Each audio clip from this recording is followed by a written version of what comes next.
ሰላም ጤና ይስጥልኝ። ታማኝ መረጃ ምንጭ ከሆነው ከሎሚ ቴሌቪዥን የሰዓቱ ዜናዎች ይዘንላችሁ ቀርበናል። ከሀገር ውስጥ ፖለቲካ እስከ ቀጠናው የጸጥታ ሁኔታዎች ድረስ የተሰሙ አበይት መረጃዎችን ዋና ዋናዎችን አስቀድመን እናደምጣችኋለን። ሎሚ የነገ ብሩህ ተስፋ ጽኑ መሰረት። ዶክተር ደብረጽዮን ገብረ ሚካኤል ከአሜሪካው አምባሳደር ጋር ያደረጉት ውይይት ለፖሊት ቢሮ አቀረቡም። ፕሮፌሰር ክንደያ ገብረሕይወት ህገወጥ ህወሓት የትግራይን ህዝብ ለሁለንተናዊ ቀውስ እየዳረገ ነው ሲሉ ከሰሱም። ደቡብ ኮሪያ በኢራን ጦርነት ለመሳተፍ ፈቃደኛ ካልሆነች ከእሷ ጋር የሚደረገው ወታደራዊ ልምምድ ቀንሳለሁ ሲሉ ፕሬዚዳንት ዶናልድ ትራምፕ አስታወቁም። ለአሁን ያዝናቸው አርዕስተ ዜናዎቹ በከፊሉ እነዚሁ ነበሩ። አሁን ደግሞ የክስተቶቹን ዝርዝር መረጃ ምክንያቶችና ተያያዥ ትንታኔዎችን ሰፋ አድርገን ወደምናይበት ወደ ዝርዝር ዜናዎቻችን እንሻገራለን። አብራችሁን ቆዩም። ዶክተር ደብረጽዮን ገብረ ሚካኤል ከአሜሪካው አምባሳደር ጋር ያደረጉት ውይይት ለፖሊት ቢሮ አቀረቡም። ከሻሬንና ግጭት በኋላ የህወሓት ሊቀመንበር ዶክተር ደብረጽዮን ገብረ ሚካኤል በኢትዮጵያ የአሜሪካ አምባሳደር ከሆኑት አርቪን ሜሲንጋ ጋር የስልክ ውይይት ማድረጋቸውን ተገለጸም። የኤምዲ ሚዲያ ምንጮቹ ዋቢ አድርጎ እንደዘገበው ዶክተር ደብረጽዮን ባለፈው ማክሰኞ በተካሄደው የፖሊት ቢሮ ስብሰባ ላይ ባቀረቡት ሪፖርት ትግራይ ጥቃት እየተፈጸመባት ባለበት ወቅት አሜሪካ ለምን ጸጥ አለች ሲሉ አምባሳደሩ መጠየቃቸውን ገልጿል። ሌላ በኩል የአሜሪካው አምባሳደር ኤርቪን ማሲንጋ ለጥያቄው ምላሽ ሲሰጡ ለውጥረቱ ማባባስ ተጠያቂው የህወሓት አመራር እንደሆነ በመጠቆም ጥቃቱን የጀመራችሁት እናንተ ናችሁ ሲሉ ብርቱ ትችት ተሰንዝረዋል። አምባሳደሩ አክለውም አመራሩ በቅርቡ በህዝባዊ መድረኮች የተጠቀሟቸው ጠንካራ ንግግሮች በማንሳት ዲፕሎማሲው ያዳከሙት ራሳቸው መሆናቸውን ገልጿል። በተጨማሪም በአሜሪካ ኤምባሲ የሚገኝ ምንጭ ውይይቱ መደረጉ ያረጋገጠ ሲሆን አምባሳደሩ ታንኮችና መድፎችን ጨምሮ ከባድ መሳሪያዎች በቅርቡ ከኤርትራ ወደ ትግራይ መግባታቸውን ዋሽንግተን እንደሚያውቅ ለዶክተር ደብረጽዮን መናገራቸው ጠቅሷል። ሆኖም የመረጃው ትክክለኛነት በአሜሪካ ኤምባሲም ሆነ በትግራይ መንግስት እስካሁን የተረጋገጠ ነገር የለም።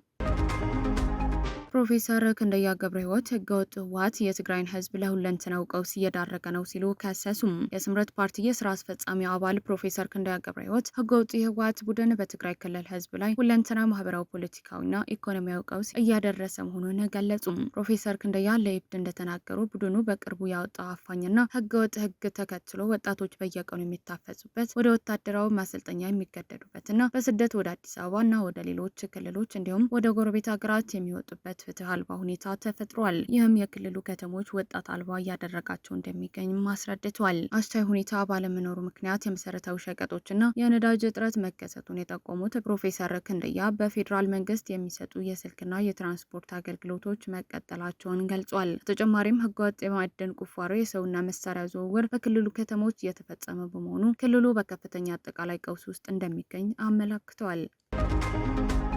የቀድሞ የአፍሪካ ህብረት የሶማሊያ ሰላም ማስከበር ተልዕኮ አዛዥ ሌተናንት ጀነራል ጥጋቡ ይልማ የአማራ ክልል ፖሊስ ዋና ጠቅላይ መምሪያ አዛዥ ሆነው መሾማቸውን የክልሉ ፖሊስ አስታወቀም። አዲሱ አዛዥ የሾሙት የአማራ ክልል ርዕሰ መስተዳደር አቶ አረጋ ከበደ እንደሆኑ ተገልጿል። ያለፉት 40 ዓመታት በኢትዮጵያ መከላከያ ሰራዊት ውስጥ ያገለገሉት ሌተናንት ጀነራል ጥጋቡ ወደ አዲስ ኃላፊነታቸው ከመምጣታቸው አስቀድሞ የመከላከያ ሰራዊት ጤና ዋና መምሪያ፣ የሎጂስቲክ ዋና መምሪያ ኃላፊና የመከላከያ ካውንስል አባል ሆነው ሲሰሩ ቆይተዋል። በተጨማሪም ከየካቲት 2011 እስከ 2012 ዓ.ም የኦሚሶም ኃይል አዛዥ ሆነው በምስራቅ አፍሪካ ቀጠናዊ ሰላምና ደህንነት ላይ ተሳትፈዋል። የሹመት ለውጥ የተደረገው በክልሉ የታጣቂዎች እንቅስቃሴ ለመግታት ጥረቶች እየተደረጉ ባሉበት ወቅት ሲሆን ላለፈው 1 ዓመት ከ5 ወራት ገደማ የአማራ ክልል ፖሊስ አዛዥ ሆነው የቆዩት ኮሚሽነር ጀነራል ዘላለም መንግስቴ ደግሞ ቀድሞ ወደ ነበሩበት የፌዴራል ፖሊስ ምክትል ኮሚሽነር ኃላፊነት ተመልሰዋል። ሌተናንት ጀነራል ጥጋቡ በቅርቡ ከፍተኛ ወታደራዊ መኮንንነት ማዕረግ የፖሊስ አዛዥ ሆነው የሾሙት ሶስተኛው አመራር ሆነዋል። ቀደም ሲል ሌተናንት ጀነራል ደሪባ መኮንን የኦሮሚያ ፖሊስ፣ ሌተናንት ጀነራል አስራት ደኔሮ የአዲስ አበባ ፖሊስ ኮሚሽነር ሆነው መሾማቸው ይታወሳል።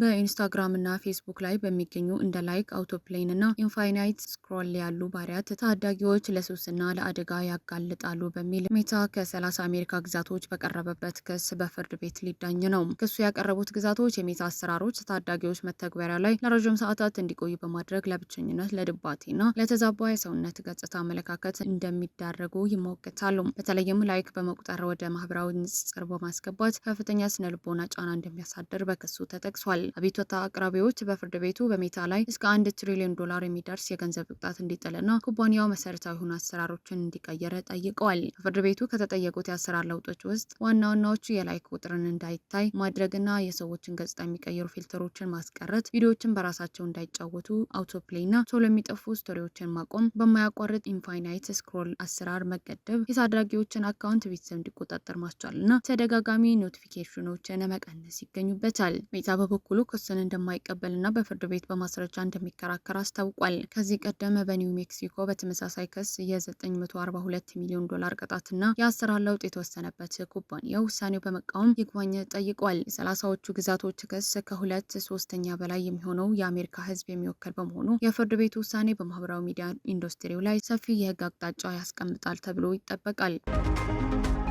ደቡብ ኮሪያ በአሜሪካ ጦርነት ለመሳተፍ ፈቃደኛ ካልሆነች ከእሷ ጋር የሚደረገው ወታደራዊ ልምምድ እቀንሳለሁ ሲሉ ፕሬዚዳንት ዶናልድ ትራምፕ አስታወቁም። የአሜሪካው ፕሬዚዳንት ዶናልድ ትራምፕ ደቡብ ኮሪያ ኢራንን ከኒውክሌር ነጻ የማድረግ እንቅስቃሴ ውስጥ ለመሳተፍ ፈቃደኛ አልሆነችም በሚል ከእሷ ጋር የሚደረገው የጋራ ወታደራዊ ልምምድ በከፍተኛ መጠን እንደሚቀንሱ አስታወቁም። ፕሬዚዳንቱ በትሩዝ ሶሻል ገጻቸው ባሰፈሩት ጽሁፍ ልምምዳቸው ከፍተኛ ወጪ የማይጠይቁና አብዛኛው ወጪ አሜሪካ የምትሸፍነው በመሆኑ ፈጽሞ የማያስፈልጉ ናቸው ብለዋል። በተጨማሪም ከሰሜን ኮሪያ መሪ ኪም ጆንግ ኡን ጋር ያላቸው መልካም ወዳጅነትና ከዚህም ቀድሞ 2019 ፎቶቸው በማጋራት ውሳኔያቸው አብራርተዋል። በሌላ በኩል ደቡብ ኮሪያ ከአሜሪካው ጋር የሚደረገው ወታደራዊ ልምምድ በተያዘለት የጊዜ ሰሌዳ መሰረት እንደሚቀጥል ገልጻለች። ባለፈው ሳምንት ይፋ እንደተደረገው የልጂ ፍሪደም ሺልድ የተባለው ለ11 ቀናት የሚቆየው ይህ ልምምድ የ18,000 የደቡብ ኮሪያ ወታደሮች የሚሳተፉበት ሲሆን በአካባቢው ወደ 28,500 የሚጠጉ የአሜሪካ ወታደሮች ተሰማርተው ይገኛሉ። ሰሜን ኮሪያ በበኩሏ የጋራ ወታደራዊ ልምምዱን የጦርነት ዝግጅት ስትል የኮነነች ሲሆን በቅርቡ የባለስቲክ ሚሳኤል ሙከራ ማድረጓን ሁለተኛ ሙከራ ለማድረግ እየተዘጋጀች መሆኗንም